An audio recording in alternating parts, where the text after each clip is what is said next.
네, 오늘TV입니다. 먼저 캐나다 소식 전해드리죠. 코로나 소식입니다. 코로나 대유행이 시작된 지 1년이 벌써 훌쩍 지났죠.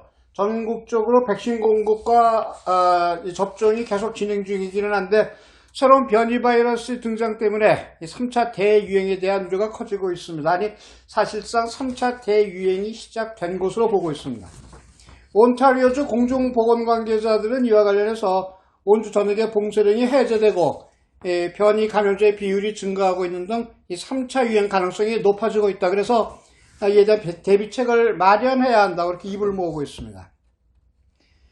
마케팅 업체 엠바이오리닉이 지난 1월 18일부터 2월 28일까지 자신의 거주지 반경, 자신이 거주하고 있는 우편번호 지역을 중심으로 500m 이상을 이동한 경험이 있는가 물어본 15살 이상 주민들의 응답을 비교 추적한 결과 58%에서 65%가량 급증한 것으로 나타났습니다. 이동이 심했다는 얘기입니다. 특히 봉쇄 지역의 상점 영업이 완화된 시점 이후로 토론토 거주자들의 인구 이동 비율이 크게 아주 늘어난 것으로 분석이 되고 있습니다.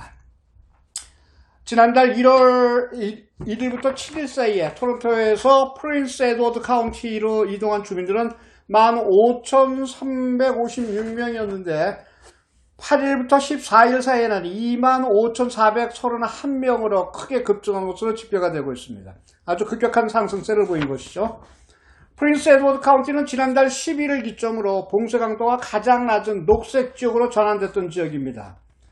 녹색 지역으로 전환된 지역에 회색이나 적색 지역 사람들이 계속 이동을 하고 움직이고 있다는 것은 결국 적색 지역까지도 녹색 지역까지도 이렇게 위험한 지역으로 변화될 수 있다는 그런 것이기 때문에 상당히 주의를 요하게 되는 그런 사안입니다. 뉴욕 지역의 경우에도 지난달 15일부터 21일 사이에 65만 5천 명가량이 이동한 방면에 봉쇄가 해제된 22일부터 28일 사이에는 무려 75만 6천 명이 이동을 해서 15% 이상 급격하게 늘어났던 것으로 조사가 되고 있습니다. 자, 이런 문제 관련해서 온타리오 보건자문인 피터 주니 박사는 의료계에서는 이 같은 현상을 구멍난 경제봉쇄, 리키 락다운이라고 부른다. 이렇게 지정해주면서요. 봉쇄가 풀린 지역으로 이동해서 쇼핑과 외식을 즐겼다는 뚜렷한 표적이라고 지적합니다. 그래서 다시 한번 심각한 유행을 불러올 수 있는 요인들이 이곳저곳에 산재해 있다고 경고하고 있습니다. 변이 감염자 증가도 위험한 수준입니다. 현재 전체 확진자 중에 30%가량이 변종 코로나에 감염돼서 한 달 전에 비해서 7%가량 크게 급증한 상태입니다. 자, 이렇게 3차 유행에 대한 우려가 고조가 되면서 보건 전문가들은 구멍난 봉쇄 정책을 메꾸기 위해서 보다 강력한 선제적 봉쇄 조치가 필요하다 이렇게 강조하고 나서고 있습니다. 말씀드렸듯이 온타리오 보건자문 맡고 있는 피터 주니 박사는 이와 관련해서 현재 상황에 비춰보면 재봉쇄 가능성이 더욱 높아지고 있다고 경고하고 있습니다.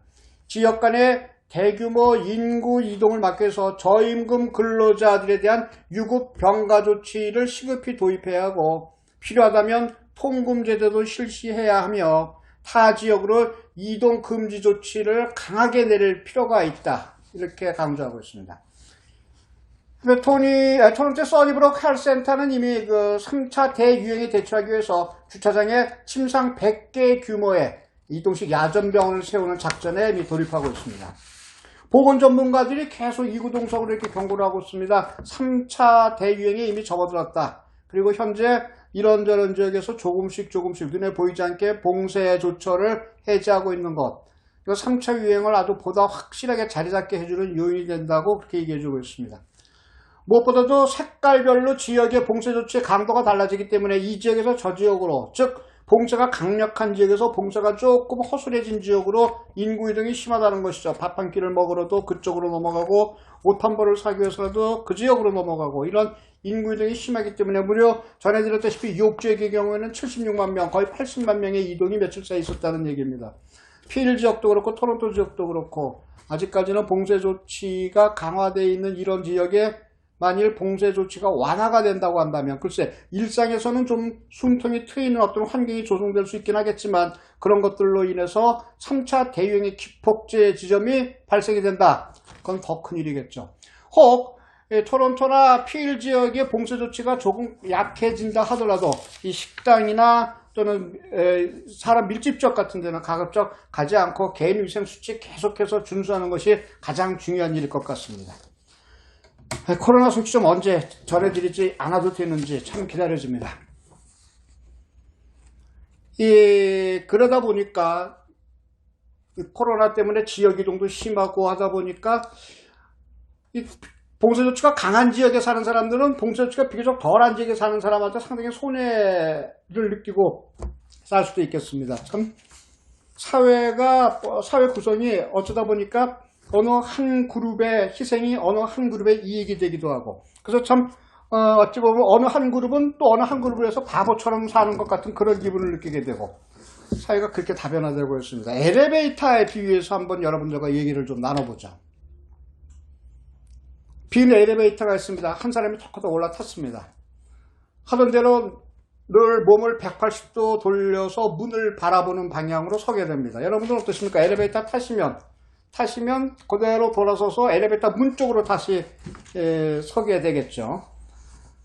자, 이 사람 뒤로도 또 여럿이 뒤따라 탔습니다. 사람들은 들어온 방향 그대로, 즉 입구 반대편으로 얼굴이 향하도록 섰습니다.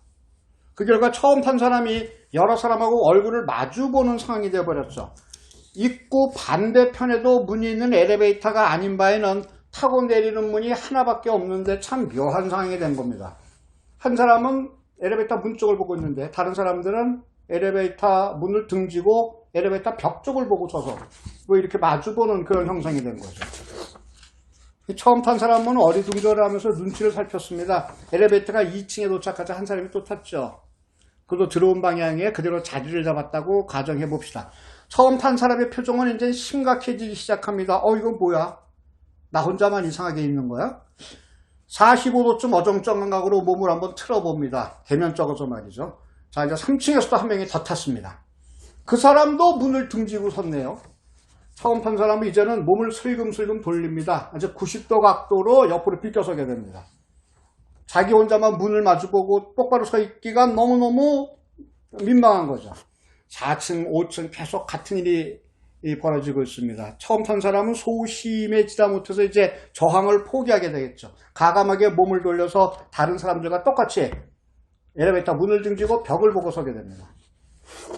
그러자 어쨌든 굳었던 표정이 풀기 시작했다 그럽니다. 2, 3분 만에 모든 사람이 한 방향을 보는 질서정연한 통일이 이루어졌습니다.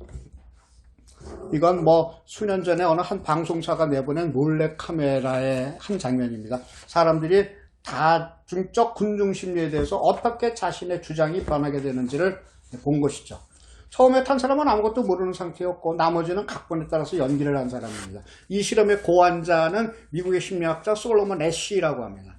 그 사람은 인간의 동조 그리고 수능 이런 성향들을 살펴보기 위해서 여러 실험을 했는데 엘리베이터 승객 바보 만들기가 그 중에 하나였다고 합니다.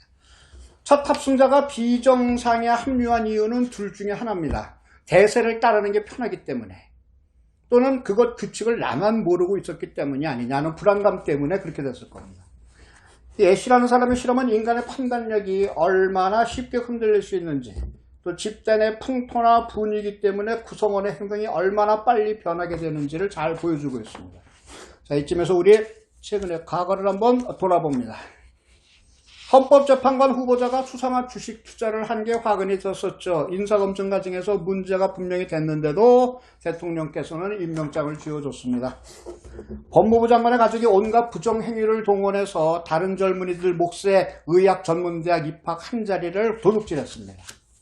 그 가족은 법원의 판결을 받고도 대법원에서 확정된 게 아니라서 죄가 아니라고 아직까지도 버티고 있습니다. 그 후임 장관은 그 가족을 향해서 장하다고까지 추켜 세웠습니다. 반어법을 쓰인 게 아니라 진짜 감격해서 하는 칭찬이었다고 합니다. 위안부 피해자 성금을 횡령한 어느 의원 버젓이 국회의원 배지를 달고 있죠. 부동산 문제, 최근에 한국을 뒤끓게 하고 있는 부동산 문제만 보더라도 그렇습니다.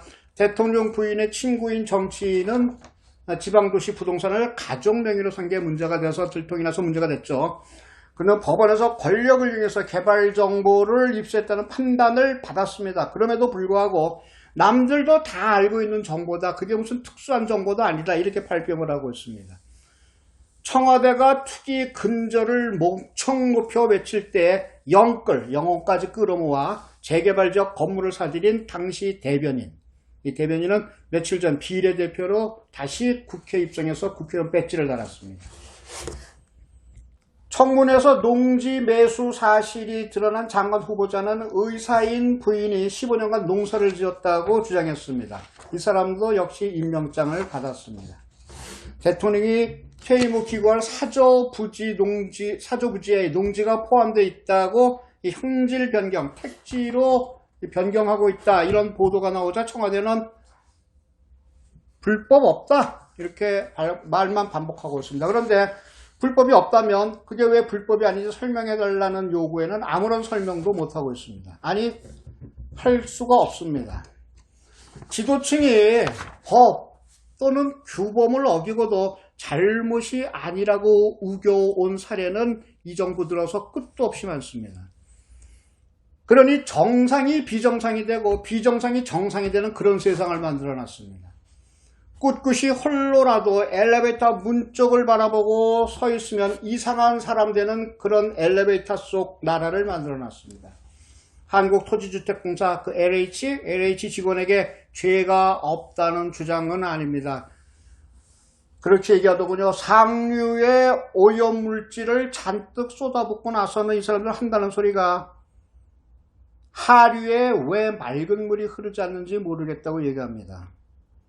그렇게 목소리 높이는 자의 위선, 이 위선이 거쳐지지 않는 한 한국의 정치, 그 한국의 잘못된 정치로 인해서 나라가 잘못되는 일은 앞으로 한동안 고쳐지지 않을 것 같다는 걱정을 하게 됩니다.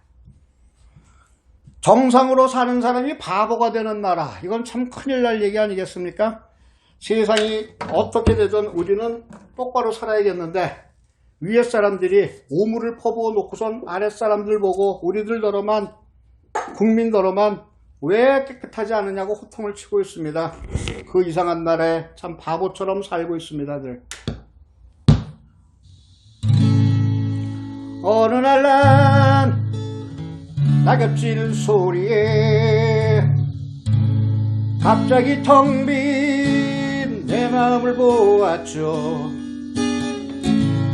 그냥 덧없이 흘려버린 그런 세월을 느낀 거죠. 저 떨어지는 낙엽처럼 그렇게 살아버린 내 인생을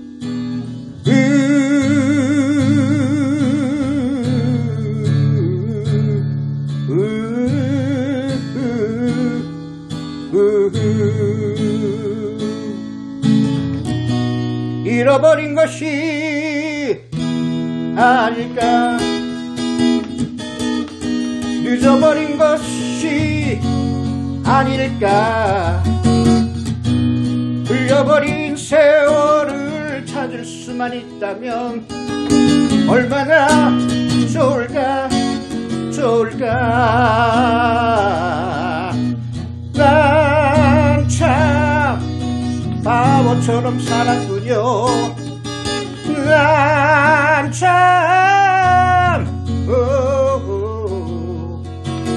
난 참 바보처럼 살았군요.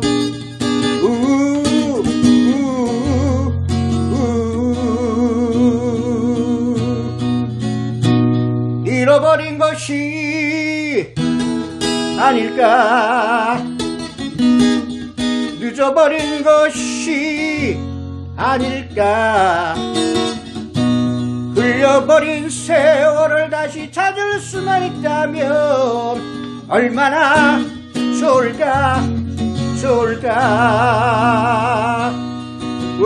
난 바보처럼 살았군요. 난 참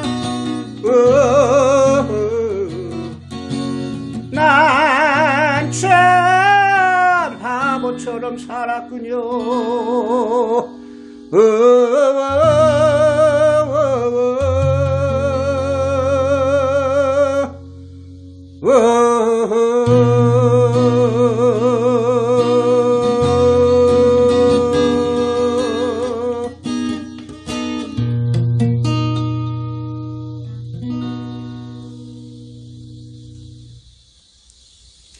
성실히 정직하게 사는 사람들이 승리하고 더 잘 살 수 있는 나라. 누군가가 경쟁을 한다면 누가 더 성실한가, 누가 더 진실한가를 경쟁하는 그런 나라. 위선이 판치고 정석을 지키면 바보가 되는 그런 나라가 아닌 나라를 좀 만들어 주셨으면 좋겠습니다. 하긴 시간이 얼마 남지 않으신 분이지만 말이죠. 계시는 동안에라도 부탁 좀 드릴게요. 오건영 TV 스트레이트 다음 시간에 뵙겠습니다. 감사합니다.